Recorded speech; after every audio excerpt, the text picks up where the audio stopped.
बालों का झड़ना, डैंड्रफ, बाल ग्रो नहीं हो रहे हैं तो सरसों के ऑयल में आप ये चीज़ें मिला कर के इस तेल को सर्दियों के तैयार मौसम करना। में आपने एक चीज़ तो ज़रूर नोटिस करी होगी कि एक तो हमारी स्किन बहुत ज़्यादा फटती है, दूसरा कि हमारे बाल जो है ना, वो थोड़ा रफ से हो जाते हैं। चाहे से आप जितनी मर्ज़ी केयर करो, चाहे से आपने स्मूथनिंग करा रखी है, तब भी आपको लगेगा कि आपके जो बालों के देखिए जो एंड्स होते हैं ना, वो बहुत ज़्यादा रफ से आपको लगने लगते हैं और आपको लगता है कि भई बाल मतलब कैसे बाहर जाएँगे। दूसरा कि कुछ एक लोगों के बाल बहुत ज़्यादा झड़ते हैं, कंघी करी नहीं कि कंघी के साथ ढेरों बाल आ जाएँगे।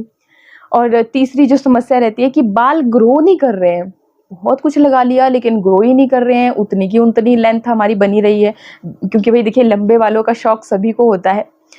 तो देखिए, मैं आज आपको एक ऐसा नुस्ख़ा, एक ऐसा उपाय बताती हूँ, जिससे कि आपके ये जो बाल है वो रिपेयर भी होंगे। देखिए मैंने बाल धोए नहीं थे, बालों में काफ़ी ज़्यादा ऑयल लगा रखा है और चोटी बना के रखी है, तो उस वजह से आपको अच्छी तरह से पता नहीं चल पा रहा होगा। लेकिन हाँ, ये होता है कि जैसे फिर आपके बाल ऐसे एंड से थोड़ा-सा मतलब ड्राई से फ़ील होते हैं आपको। तो इस समस्या के लिए सबसे बेस्ट जो उपाय है कि आपको क्या करना होता है कि देखिए सर्दियों का मौसम सबसे बेस्ट मौसम होता है आपकी हेयर ग्रोथ के लिए। हेयर फॉल हो रहा है तो उसको क्योर करने के लिए भी बेस्ट मौसम है। और बाकी जो जिन लोगों की लेंथ नहीं बढ़ती है, जिन लोगों को हमेशा ही रहता है कि भई बहुत शौक है, उनके बाल लंबे-लंबे होते लेकिन हो ही नहीं रहे हैं, सब कुछ कर लिया। तो आप क्या कीजिए सर्दियों के मौसम में कि आप अपने बालों में प्रॉपर ऑयलिंग करके रखिए। जब आपको बाहर जाना है, जैसे मॉर्निंग में अपने बालों को वॉश कर लिया, जैसे ही शाम को वापस लौटते हो तो फिर से अपने बालों को इस तरह से मतलब बढ़िया से आप ऑयलिंग कर लीजिए, एक चोटी बना लीजिए। जितना आप अपने बालों को खुला रखोगे ना सर्दियों के मौसम में, उतने ही वो ड्राई बेजान से नज़र आएँगे। ऐसा क्यों होता है? हमारी स्किन क्यों फटती है? हमारे बाल वैसे क्यों हो जाते हैं? क्योंकि जो शुष्क हवाएँ हैं ना, उसकी वजह से हमारी ये सब चीज़ें होती हैं। आदमी तो आदमी, यहाँ पे देखो पेड़-पौधे, पत्ते सारे कैसे मुरझा गए होते हैं, सारे मतलब निकल जाते हैं पेड़ों से। तो ये मौसम होता ही कुछ ऐसा है, हेयर फॉल हमें ज़्यादा होता है। तो बस ऑयलिंग करने के लिए मैं अब आज आपको एक ऐसा मतलब घरेलू उपाय बताती हूँ, घरेलू ऑयल बताती हूँ, जिसे आप यूज़ करोगे तो आप देखना कि आपके बालों की ग्रोथ तेज़ी से बढ़ने लगेगी। जो हेयर फॉल की समस्या थी वो भी आपकी कहीं न कहीं ख़त्म हो जाएगी, श्योरली ख़त्म हो जाएगी अगर आप रेगुलरली उस ऑयल का इस्तेमाल करेंगे। और ऑयल में जो चीज़ें ऐड करेंगे, नेचुरल इंग्रीडिएंट्स के साथ हम तैयार करेंगे। मैं आपको 2 तरह के ऑयल्स में बताऊँगी, एक आप कोकोनट ऑयल में बना सकते हो, एक आप सरसों के ऑयल में बना सकते हो। कोकोनट ऑयल सर्दियों के मौसम में थोड़ा जम जाता है, इस वजह से मैं तो अवॉइड करती हूँ। और जो सरसों का ऑयल है वो जमता नहीं है, इस वजह से ज़्यादातर मैं सरसों के ऑयल में इसे बनाना पसंद करती हूँ।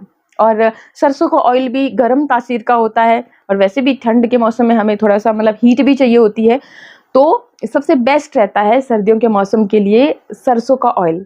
सरसों के ऑयल में आप इस चीज़ को डालना है आपने, आगे मैं बताती हूँ, पूरा प्रोसेस बताती हूँ किस तरह से आपको तैयार करना है। तो चलिए पहले देख ही लेते हैं, फिर आगे बात करते हैं।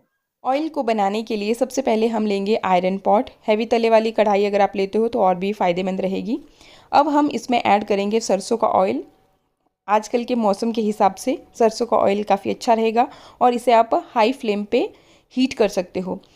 अब मैंने इसमें ऐड किए हैं कड़ी पत्ते। कड़ी पत्ते बहुत ही गुणों से भरपूर होते हैं, हेयर ग्रोथ के लिए बहुत अच्छी चीज़ होती है। ये मेरे हाथ में है तेज पत्ते, जो कि हम चाय में भी इस्तेमाल करते हैं, एक मसाले की तरह इस्तेमाल करते हैं। तो ये 4-5 पत्ते मैंने लिए हैं और इनको छोटे टुकड़ों में काट करके हम यहाँ पे ऐड कर लेंगे। अब मैंने लिए हैं, ये है जी लौंग, क्लोव्स। तो ये हेयर ग्रोथ को प्रमोट करते हैं, डैंड्रफ की समस्या है उसके लिए भी बहुत अच्छे रहते हैं, बालों की ग्रोथ के लिए ओवरऑल बहुत अच्छी चीज़ें हैं जो भी मैं यहाँ पे ऐड कर रही हूँ। अब ये है जी दालचीनी, एक टुकड़ा मैंने काट के छोटे-छोटे टुकड़ों में काट के यहाँ पे ऐड कर दिया। साथ ही ये जी नींबू के छिलके हैं जिन्हें मैंने सुखाया हुआ था। और इसके बाद ये आधी जैसी चम्मच मैंने ऐड की है चाय पत्ती की। ये है आंवला, सूखा हुआ आंवला, जिसे मैंने खुद मतलब जो फ्रेश आंवला होता है उसको सुखा करके रखा था और खुद का है। थोड़े से मैंने ज़्यादा क्वांटिटी में रखा क्योंकि आंवला हेयर ग्रोथ को प्रमोट करता है और बालों को काला करने के काम भी आता है। ये जी कलौंजी थी जो कि आपके बालों को काला भी करती है और हेयर ग्रोथ को प्रमोट करती है।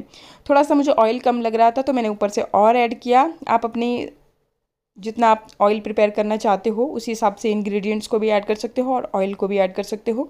बिल्कुल लो फ्लेम पे अब हमने इसे गैस पे चढ़ा करके पकाना है। लगातार चलाते रहें ताकि कोई भी इंग्रेडिएंट जले ना। बहुत ज़्यादा आपको इनको जलाना नहीं है। बिल्कुल लो फ्लेम पे लगातार चलाते हुए आपने इसको पकाना है और जैसे ही आपकी सारी चीज़ें अच्छे से पक जाती हैं फिर आपने ऑयल को छान लेना है। इसे आप स्टोर करके रख सकते हो। बाकी किस कैसे इस्तेमाल करना है आगे मैं आपके साथ शेयर कर रही हूँ। तो इस तरह से आपको फिर धीमी आंच पे इस ऑयल को प्रिपेयर करना है, एंड में इसे छान लेना है, एक बॉटल में इसे स्टोर करके रख लेना है। कोशिश कीजिए कि आपके पास इस तरह से कांच का जार हो तो वो ज़्यादा बेटर रहेगा। ये तो क्रीम का है, छोटा सा है, लेकिन थोड़ा बड़ा सा कांच का जार होता है तो और भी अच्छा रहता है। फिर आपने क्या करना है कि जब भी आपको बालों में इस ऑयलिंग करनी है, इस ऑयल को जब भी बालों में लगाना है तो पहले आप इसे धूप में रख लीजिए। धूप में रख लीजिए, धूप में थोड़ा गर्म हो जाएगा। अगर धूप इतना नहीं है, आप जल्दी रहती है, नहीं होता है टाइम, शाम के टाइम पे धूप नहीं होती है, तो आप इसको डबल बॉईल प्रोसेस की मदद से फिर गर्म कीजिए, क्योंकि ऑलरेडी हम इसे एक हीट पे हीट कर चुके हैं, इसलिए आपको फिर डबल बॉईल प्रोसेस से इसको फिर गर्म करना है। अगर आपने कोकोनट ऑयल में बनाया है तब भी आपको बार बार इसको फिर पिघलाने की ज़रूरत पड़ेगी। तो गुनगुना जब आपका ऑयल होगा तब आपने इससे मतलब बहुत ही बढ़िया तरह से स्कैल्प पे पहले मसाज करनी है। अपने बालों को ऐसे उल्टा कर लीजिए, फिर अच्छी तरह से उल्टा करने से क्या होगा कि ब्लड फ्लो इंक्रीज होगा, हमारी बालों की रूट्स तक ये चीज़ जाएगी। फिर आपके बाल जो है ना अच्छी तरह से ग्रो भी करेंगे, हेयर फॉल भी रुक जाएगा। और साथ में फिर आपने क्या करना है कि अपने बालों की लेंथ में भी उसे बहुत ही बढ़िया तरह से थोड़ा थोड़ा लेकर के थोड़ा थोड़ा पार्ट अपने बालों का लेते चलिए, उसमें अच्छी तरह से इस ऑयल को मसाज करते चलिए। तो फिर जो आपके बाल ड्राई हो जाते हैं वो भी ड्राई नहीं होंगे। एंड एक टिप और बताती हूँ कि जब भी आप हेयर वॉश करोगे सर्दियों के मौसम में स्पेशली इस चीज़ का ध्यान रखना, तो आपने फिर हेयर वॉश शैम्पू करने के बाद कंडीशनर का इस्तेमाल ज़रूर करना है। 2-4 मिनट मतलब बालों में कंडीशनर को अप्लाई करके रखना है।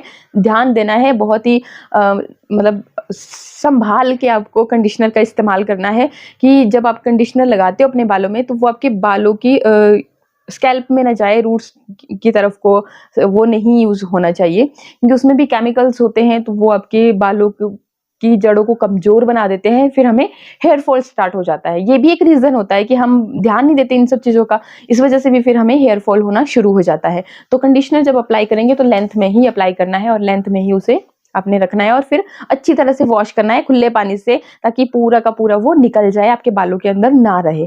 तो ये 2 चीज़ों का आपने ध्यान रखना है। और जो आपके बाल बहुत ही ज़्यादा ड्राई से उलझे से नज़र आते हैं तो उसके लिए आप सीरम का इस्तेमाल कर सकते हैं, और मार्केट में आपको मिल जाते हैं, बहुत बढ़िया-बढ़िया सीरम अवेलेबल है, तो वहाँ से आप बस उसको भी, वो थोड़ा स्टिकी होते हैं, तो बस जस्ट 1 बूँद लेनी है और वो आपने बिल्कुल ऊपर-ऊपर से लगानी है, बहुत ज़्यादा नहीं लगाना है। 1 या 2 बूँद, अगर ज़्यादा मेरी तरह लेंथ है तो 2-3 बूँदें ले सकते हैं, बाकी छोटी लेंथ है तो कम लीजिएगा, फिर चिपचिपे से लगते हैं ना बाल, इस वजह से। और उससे आपके बाल एकदम स्मूथ बन जाएँगे, कंघी ईज़िली कर पाओगे और उलझेंगे भी कम। जब उलझेंगे कम तो टूटेंगे भी कम और ग्रो भी करेंगे अच्छी तरह से। तो ये चीज़ों का ध्यान रखना। और बाकी इसी तरह के और भी अच्छे वीडियोज़ के लिए चैनल को सब्सक्राइब करना बिल्कुल ना भूलना। बेल आइकन भी प्रेस कर लेना, तभी नेक्स्ट आने वाली वीडियोज़ के नोटिफिकेशंस मिलते हैं। तो आज के लिए वीडियो को करें यहीं पे एंड, मिलते हैं फिर नेक्स्ट वीडियो में। नमस्कार, थैंक यू, बाय बाय।